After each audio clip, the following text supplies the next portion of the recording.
If you look like this when you look at yourself from the side, well, welcome to 75% of the population that has anterior pelvic tilt. And left untreated, it can actually contribute to lower back pain and other dysfunction down the road. But the good news is, I can help you fix this in just 4 steps. Over the past several months, I've become increasingly frustrated with the complete and utter nonsense that has always been to some degree, but continues especially now to be espoused in the fitness space. But the good news is, I can help you fix this in just 4 steps. Particularly from pseudoscientific intellectuals who think that they are science-based or that they're putting science into training. And so I'm going to go through this video made by Jeff Cavaliere, otherwise known as ATHLEAN-X, because this is a great example about how so many pseudoscientific claims can be made in such a short period of time that it's often very difficult to recognize when people are doing it. So I'm just going to go over this video clip by clip.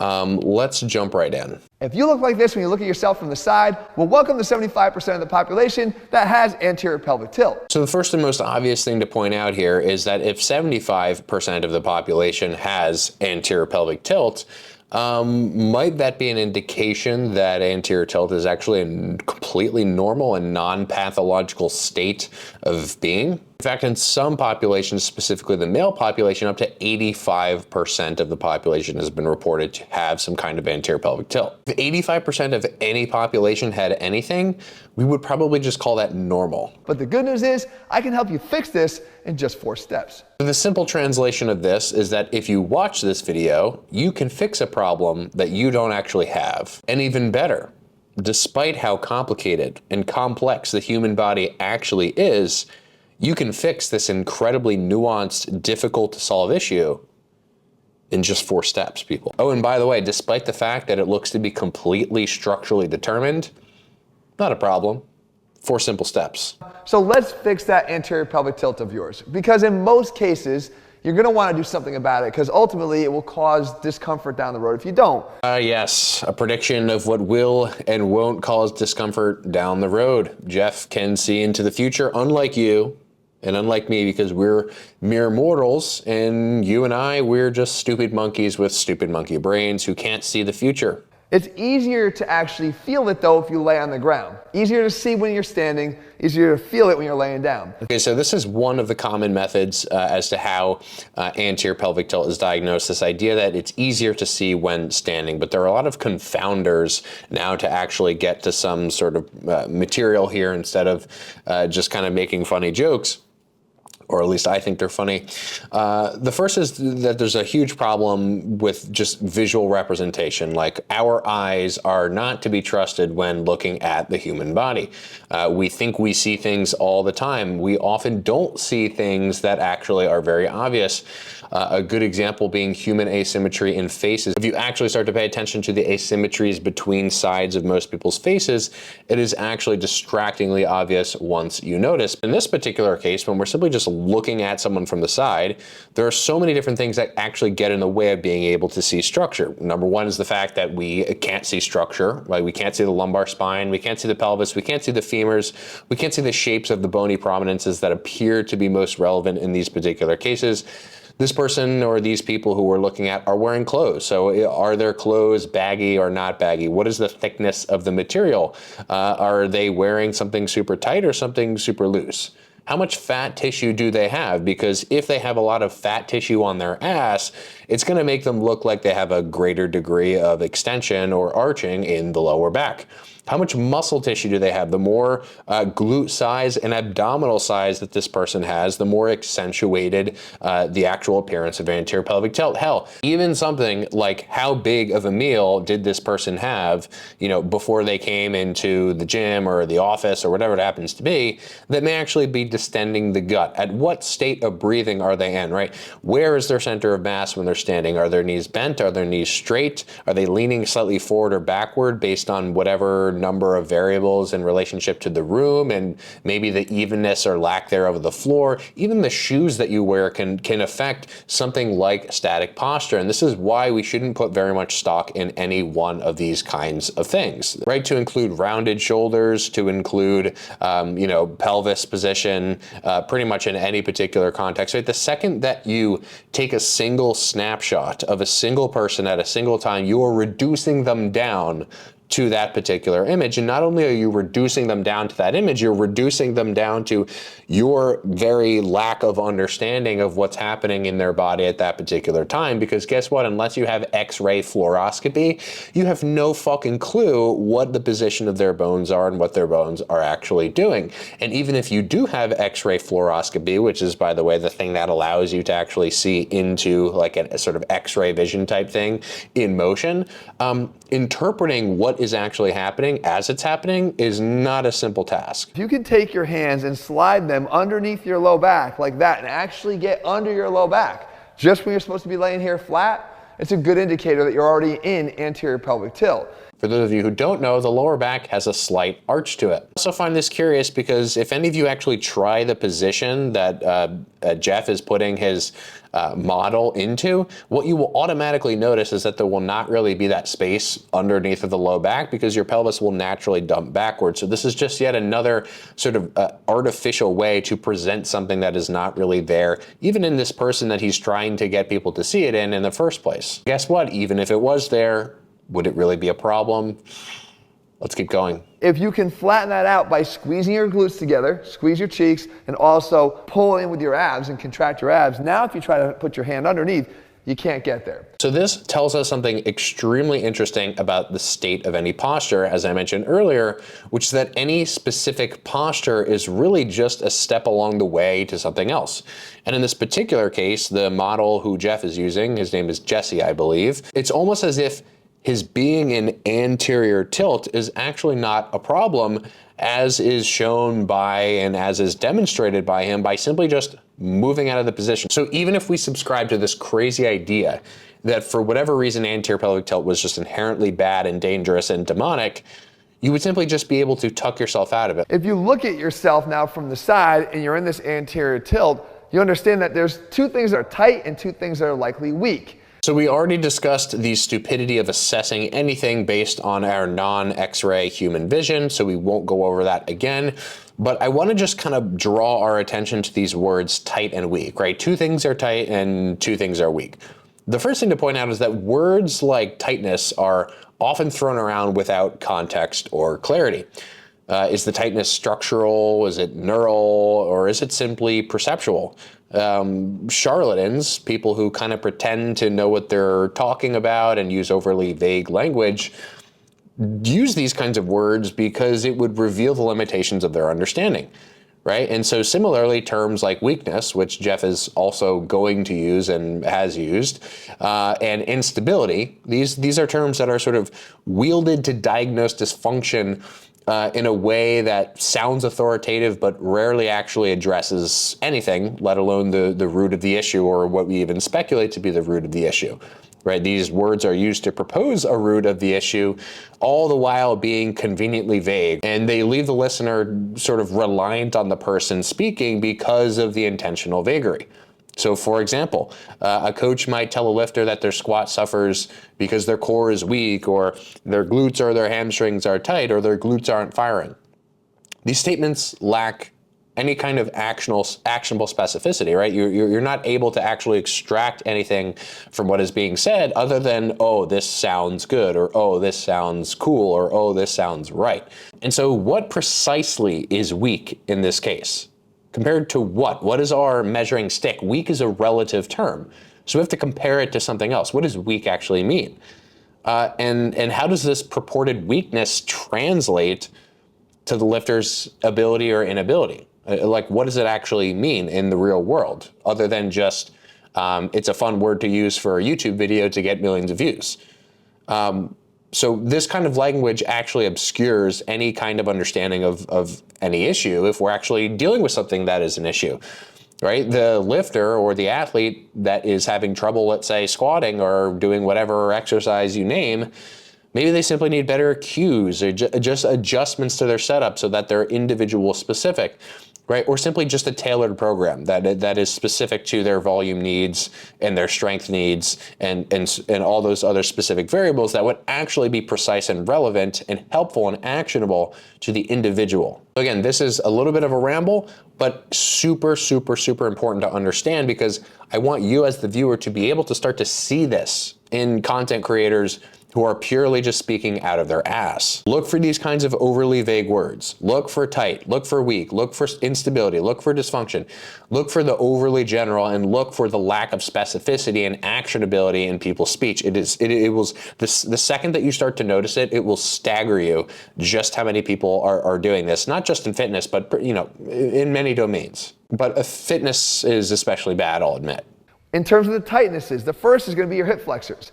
If you look at what would happen, your hip flexors that attach to your low back and then run down the front side here, if they were tight, they'd pull you down like that into that anterior tilt, literally yanking your pelvis down. If indeed the hip flexors were tight, and we'll just name one of them, which is the iliopsoas, it's usually the one that people are talking about and the one that Jeff is referring to here, it would actually pull the trunk forward, like you're doing a sort of forward hip hinge motion, and it would pull the leg forward. Why? Well, because what we call a moment for hip flexion, which is basically just fancy way to say the muscle's ability to actually pull the hip upward, is much, much greater than the hip flexor's ability to pull the lumbar spine into this arch position.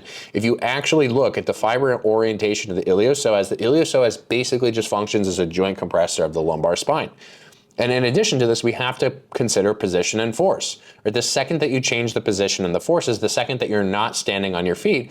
All of a sudden, when we look at hip flexion is something that really just occurs in this particular case, in this particular muscle, as motion through the hip, not the lumbar spine. And guess what? Even if we were to humor this idea that the hip flexors were tight, why on God's green earth would we be able to simply just hip extend immediately? Why would we be able to actually just move out of the position, right? Tightness in any material doesn't actually work that way. If you're in this chronically anterior tilt position, your glutes are not going to be engaged either, because what happens when the glutes engage?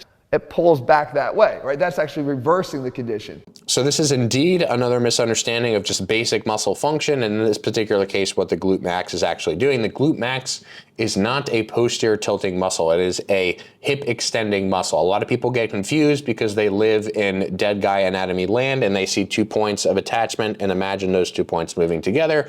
But the reality is that in any actual exercise circumstance, the glutes will not be posterior pelvic tilters. Like, think about any kind of ab exercise. Think about any kind of exercise that is loaded in the reverse of an ab exercise. Think about it on a leg press, right? Are you going to want to go into posterior pelvic tilt on a leg press to target your glutes? No, that would just be lengthening and training your erectors. On the flip side, would you want to go into posterior pelvic tilt on something like a hanging leg raise? Well, yes, for the abs, but not for the glutes. They are not functionally a posterior pelvic tilter. The only time that we feel our glutes in a posterior pelvic tilt is if you fix the femurs, again, this very one position that Jeff is demonstrating, in place so that when you squeeze your ass, you're basically just able to hip extend, right? It has nothing to do directly with rounding of the lower back. So again, another confusion of basic muscle function. You're in this position, so what happens is the glutes wind up becoming disengaged and weak. If you bend over and do an RDL, what will happen is if the glutes are not doing the work, then the low back's going to do too much of that work. So again, let me just humor this conversation to begin with, and let's just assume that the glutes are weak. One of the most popular and notable populations of people who have and present with anterior pelvic tilt, again, the idea that they have it in the first place is like, how are we really measuring that accurately, are sprinters, right? Sprinters are, literally the fastest human beings on earth, and yet these are the people who seem to have the highest degree of lumbar curvature. Again, this could just be the confounder of having a big ass and having strong abs. But simultaneously, right, that is essentially the diagnosis that Jeff is giving. And yet, do you really think that Usain Bolt or that all these people who are running at literally the human speed of light have weak glutes? Does that sound reasonable to you? Does that sound practical? Does that sound actually possible? Glutes are not doing the work, then the low back's going to do too much of that work. And that just contributes even further. So we have to strengthen the glutes. So I wonder, how might we actually change glute contribution in RDL? Could it simply be to perform the RDL in a different way? Could it simply just be to perform the RDL with a load that is more appropriate given the individual's hip strength? Could it simply be to perform an RDL with a load that was less taxing on the lower back in terms of the position of the load? Could it simply just be to minimize the spine motion that is clearly intentionally being demonstrated to prove this point that isn't really a point at all? All of these things are important questions that you should ask yourself. And the last thing is this protruding belly that you might see. A lot of it is not necessarily your fault. The fact that your belly might stick out could largely be due to the fact that posturally you're in this arched back position which protrudes the front side. But unfortunately, what comes along with the protrusion is weakness. Okay, so yet another weakness claim, and this time we're talking about abs. Now, here's the thing that is really confusing. But the thing about actual muscular tension output is that muscles are stronger. They have a capacity to create higher amounts of total tension in lengthened position. So if we assume that an individual is in this anterior pelvic tilt spinal extended position, if the abs were anything, they would be resting at a longer length, in other words, a stronger length.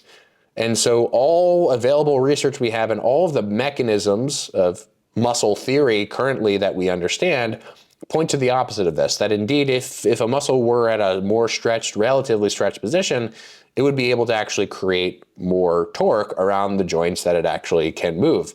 And so the short of this is that muscles tend to be longer when they're stronger. But again, if the abs, we don't even have to look at any theory or mechanism here or research. We can just ask ourselves, if the abs are indeed weak, why is it that we're capable of instantly moving out of this position?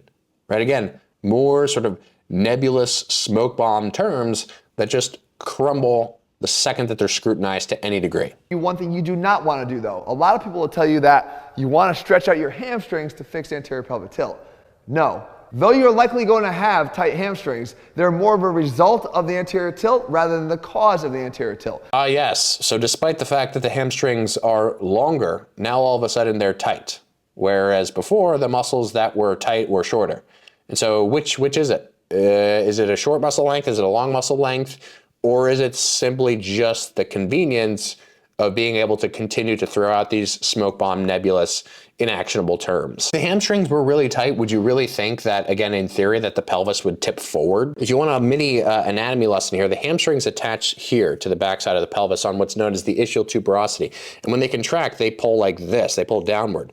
So what the hamstrings do is they go like this. They can posteriorly tilt the pelvis if the femur is in a fixed position and the knee is in a fixed position. And so when they pull down on the backside of the pelvis, they pull the pelvis into a more neutral position away from this position. So if they were really tight and pulling on this, wouldn't they pull it this way?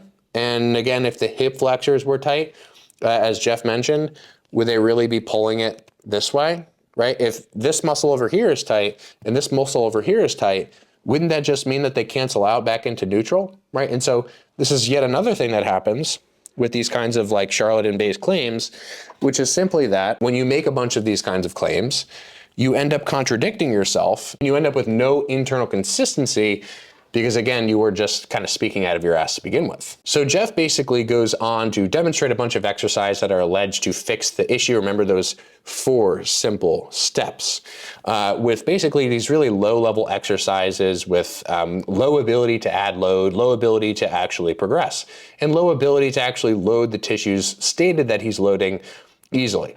And so if we assume that the muscles named are actually weak, if there is one really simple way to make sure that they stay weak as fuck, it would be to basically just stay on the floor your entire gym session. And so if we look at this clip here, this is basically just another example in multiple ways to show that there's no consistency between claims, right? So look at the anterior pelvic tilt and look at basically how much motion is actually occurring through the spine here as compared to the hips. And so if anterior pelvic tilt is so bad, Jeff, then how can this exercise not be damaging? Is it because all of what has been said so far is made up nonsense? So you yourself, if you want to actually look at the exercises in this video, please feel free. Don't take my word for it. Just look at the exercises and ask yourself if they actually look like motions that you would be able to load and progress and actually get big and strong from, or whether or not you just think they're a total waste of time where people will just endlessly be sort of flopping around on the floor. So I hope this video doesn't just seem like a personal attack, right? I want to make this kind of video, and I want to continue to make this kind of video because I'm tired of listening to people in the fitness industry just speak out of their ass and speak in generalizations, speak in nebulous terms that basically just add more confusion to the puzzle in the average consumer that doesn't really know exactly how to sort of navigate all this information. I hope there was a fair balance here of some commentary that was subtly entertaining and some commentary that was actually valuable from an actual objective knowledge perspective. And again, I tried my best to make this non-personal. It's kind of difficult to do because when lies and misinformation are being espoused, I personally feel like it's my responsibility as a content creator and as someone who has the ability to actually dispel this stuff to do so, because no one else is really doing it in this particular way in this space. And the reason that I personally am kind of passionate about this topic of anterior pelvic tilt in particular is because I used to buy into this narrative. And these narratives can be extremely damaging, not only to your just physical body if you end up just over-exercising and overdoing all these crazy drills, 10 times a day, which at one point it was like I was kind of falling into that trap. But they're also tremendously psychologically taxing, right? And this actually matters because people nocebo themselves into all kinds of problems, right? And nocebo being the opposite of placebo, where you basically just end up sort of fearing all these different kinds of things that you shouldn't fear, right? You didn't think that your body was broken, but oh, Jeff Cavaliere made a video telling you that you needed something to fix, right? And by the way, you can buy his program at the link in his bio. And so a lot of these problems, again, rounded shoulders fall into this category, forward head posture falls into this category. They're just the laundry list, flat feet, the laundry list of things just continues. So just remember that if you're watching this still, which thank you, by the way, that you are strong. Humans are strong. Humans are resilient. Humans are adaptation capable creatures. No positions or motions that we can create for no reason, right? We have the ability to move into an anterior and a posterior pelvic tilt because that's just the way that the human body is structured, and that's what motions are allowed for at those particular joints. So no positions or motions by definition can be bad. And if you do happen to have pain in your low back, and this Jeff's 4 exercises happen to give you temporary relief, I'm happy for you. But you should recognize that if you do have pain, you're not broken, right? You shouldn't think that you're broken. You might simply just need to select different exercises. You might simply need to change the way that you're executing those exercises. You might simply need to manage volume and load and intensity and effort a little bit more intelligently. You might need to pay attention more to the programming side of things than anything else. You might just need to basically take a step back from the gym and say, maybe I'm just training a little bit too much for myself to handle right now.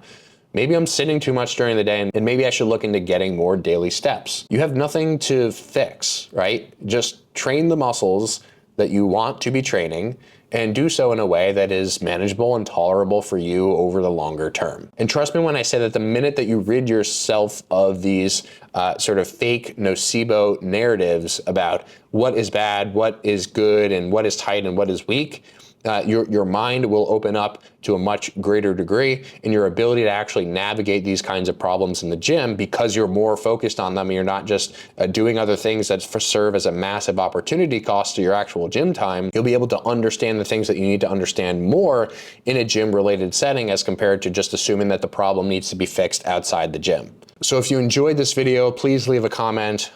Please let me know what you think, what you agree with, what you disagree with. I'm open to challenges, feedbacks, criticisms, and the like. And please let me know if you enjoyed this video, who you would like to see me talk about next, and perhaps just link a specific video that you want me to review. And I'm happy to review it at some point in the future.